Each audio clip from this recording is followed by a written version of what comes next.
dans Luc 9, versets 52 à 55.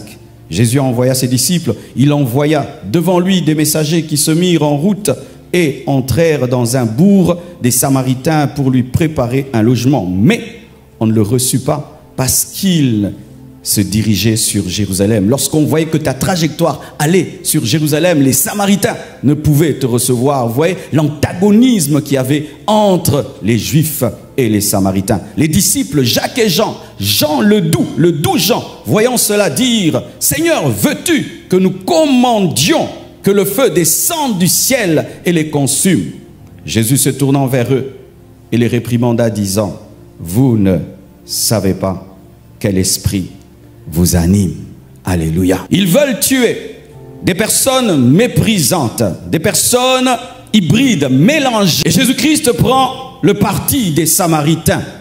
Pourquoi? Parce que lui les a créés. Malgré qu'ils ont une religion imparfaite et qu'ils sont un mélange et qu'ils sont méprisés par les Juifs, Jésus ne méprise pas les Samaritains comme le méprisent les Juifs. J'aimerais dire ceci, mes frères. Même si les hommes te méprisent, Dieu ne te méprise pas et Dieu a un plan pour ta vie. Même si les gens tiennent compte de tes origines pour te juger, Dieu ne tient pas compte de tes origines pour te juger, mais il tient compte du plan qu'il a pour toi. Il voulait brûler les Samaritains alors que Jésus voulait sauver les Samaritains. Car quelque temps après, il a rencontré la femme samaritaine, il a révélé qu'il était le Christ et la Samarie a cru en Jésus-Christ parce qu'il ne les avait pas tués. Quel que soit ce que tu as fait dans la vie, il se peut que tu as avorté, tu as tué, tu as eu une sale vie. J'aimerais te dire que Dieu t'aime et il a un plan pour toi. Il a un plan pour toi. Ta spiritualité n'est pas parfaite, ta spiritualité n'est pas bonne, mais ce n'est pas pour autant que tu dois mourir. Dieu qui t'a créé, espère et crois qu'un jour tu découvriras la vérité et que tu le serviras. Il voulait brûler les Samaritains alors qu'ils étaient appelés à être enflammés pour les sauver. Lorsque tu n'as pas la connaissance du plan de Dieu pour ta vie, tu détruiras ton champ de mission future. Lorsque tu n'as pas la révélation du plan de Dieu pour ta vie, tu brûleras les Samaritains alors que demain on te dira que tu dois prêcher aux Samaritains. Et la Bible nous dit que Jésus-Christ un jour, alors qu'il est en train d'enseigner l'amour, il prend l'exemple de qui? Il prend l'exemple d'un Samaritain. Il présente un sacrificateur, il présente un lévite qui ne manifeste pas l'amour. Et qui manifeste l'amour dans la parabole de Jésus? C'est le Samaritain. Pour dire ceci, que c'est un Dieu de grâce, c'est un Dieu de grâce, c'est un Dieu de miséricorde. Je suis venu t'annoncer la grâce de Dieu. Je suis venu t'annoncer la grâce de Dieu. Je suis venu t'annoncer la grâce de Dieu. Même si tu te trouves impur, je suis venu t'annoncer la grâce de Dieu. Il rencontre la femme samaritaine, Jésus-Christ de Nazareth, qui devait la brûler, mais il lui cause, de sorte même que ses disciples sont étonnés comment il peut parler à une femme. Il était plus humble que les pécheurs qui étaient ses disciples.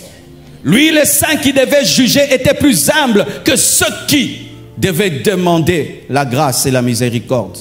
Il parle avec cette femme qui avait un homme qui n'était pas son mari. Jésus-Christ prend le temps de lui enseigner l'adoration. Que des temps arrivent où les hommes n'adoreront plus sur cette montagne, ni à Jérusalem, mais que les hommes adoreront en esprit, en vérité. Il donne cette révélation à qui? Il donne cette révélation à une femme qui vit avec un homme qui ne l'a pas épousé. Oh, donne-moi un amen. Dieu ne se fonde pas sur tes œuvres pour se révéler à toi, mais il se fonde sur sa grâce pour te parler. Il y a un homme ici qui pense qu'il est tellement impur que Dieu ne peut lui parler. Frère, tu es tellement impur que Dieu doit te parler. Il y a quelqu'un ici, il dit, je suis tellement loin de Dieu que Dieu ne peut rien faire pour moi. Tu es tellement loin qu'il doit te chercher.